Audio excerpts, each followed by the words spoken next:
जिला स्तरीय उत्कृष्ट विद्यालय तथा विकासखंड स्तरीय मॉडल स्कूल एवं मध्य प्रदेश के 4 महानगरों में स्थापित श्रमोदय विद्यालय में प्रवेश लेने के लिए प्रवेश परीक्षा की तैयारी कर रहे प्रिय विद्यार्थियों सुप्रभात। विद्यार्थियों, इन विद्यालयों में यदि आप कक्षा 9वीं में प्रवेश लेना चाहते हैं तो अभी आपको ऑनलाइन आवेदन पत्र प्रस्तुत करना है और बेहतर तैयारी भी रखना है, क्योंकि विद्यार्थियों स्थान सीमित होते हैं और हजारों की संख्या में विद्यार्थी इन परीक्षाओं को देते हैं। तो जिनके सर्वाधिक अंक आते हैं उनका चयन हो जाता है।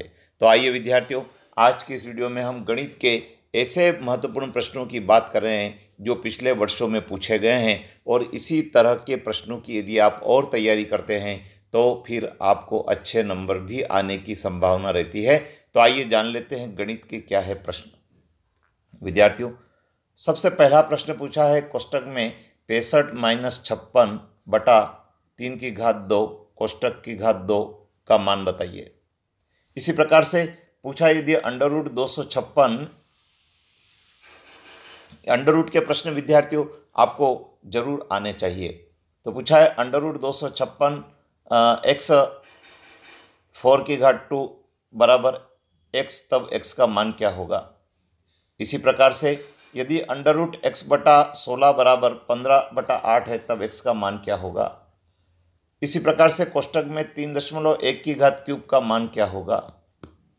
इसी प्रकार से प्रश्न क्रमांक 5 में कोष्टक में 9 की घात 3 कोष्टक के बाहर -2/3 का मान क्या होगा। प्रश्न क्रमांक 6 बहुत महत्वपूर्ण पूछा है यदि 2 की घात 2। विद्यार्थी, इस प्रकार के प्रश्न जरूर आपको तैयार करने चाहिए।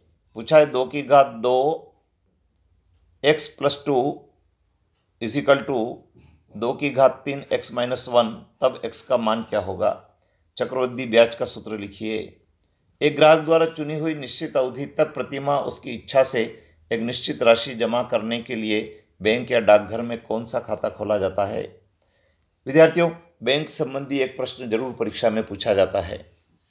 प्रश्न क्रमांक 9 कोष्टक में a - b की घात 3 का प्रसार क्या होगा। इसी प्रकार से विद्यार्थियों प्रश्न क्रमांक 10 में x की घात 2 - 7x = 12 के गुणनखंड क्या होंगे। प्रश्न क्रमांक 11 यदि x की घात 2 धन 5x धन 6 का एक गुणनखंड कोष्टक में x + 2 है तो दूसरा गुणनखंड क्या होगा। यदि x बटा x + 1 = 4/5 है तब x का मान क्या होगा। दो संख्याओं का योग 45 है तथा उनका अनुपात 7:8 है तो संख्याएं क्या होगी। विद्यार्थियों, आयत की रचना करने के लिए यदि उसकी लंबाई बराबर 4 सेंटीमीटर और चौड़ाई बराबर 3 सेंटीमीटर है तो उसके विकर्ण की लंबाई क्या होगी। उस वृत्त की परिधि क्या होगी जिसकी त्रिज्या 7 सेंटीमीटर है। इसी प्रकार विद्यार्थियों 11, 21, 31, 41 और 51 का माध्य क्या होगा। विद्यार्थियों, माध्य का एक प्रश्न जरूर आता है। इसी प्रकार 17 नंबर क्वेश्चन पूछा है कि यदि 4x + 3/2x + 7 = 3 तो x का मान क्या होगा। और क्वेश्चन नंबर 18 पूछा है विद्यार्थियों कोष्टक में -1/2 की घात 5 गुणित फिर कोष्टक में -1/2 की घात 3 का मान बताइए। तो विद्यार्थी, ये वो प्रश्न हैं जो आपको हल करके देखने हैं। आप कॉपी में नोट कर लें, स्क्रीनशॉट भी ले सकते हैं और अपने शिक्षक से इन प्रश्नों के लिए आप जरूर मार्गदर्शन लें, तो निश्चित रूप से आप परीक्षा में गणित के भाग को बेहतर तरीके से हल कर पाएंगे। और विद्यार्थी, इसके पहले इस चैनल पर करीब 200 से भी ज़्यादा वीडियो उत्कृष्ट विद्यालय और मॉडल स्कूल प्रवेश परीक्षा के संबंध में हैं, जिनको आपने देखे होंगे, सुने होंगे और निश्चित रूप से वे आपकी तैयारी में सहभागी भी हो रहे होंगे। चैनल पर बने रहें, सब्सक्राइब जरूर करें, अपने मित्रों को भी बताएं। जय हिंद।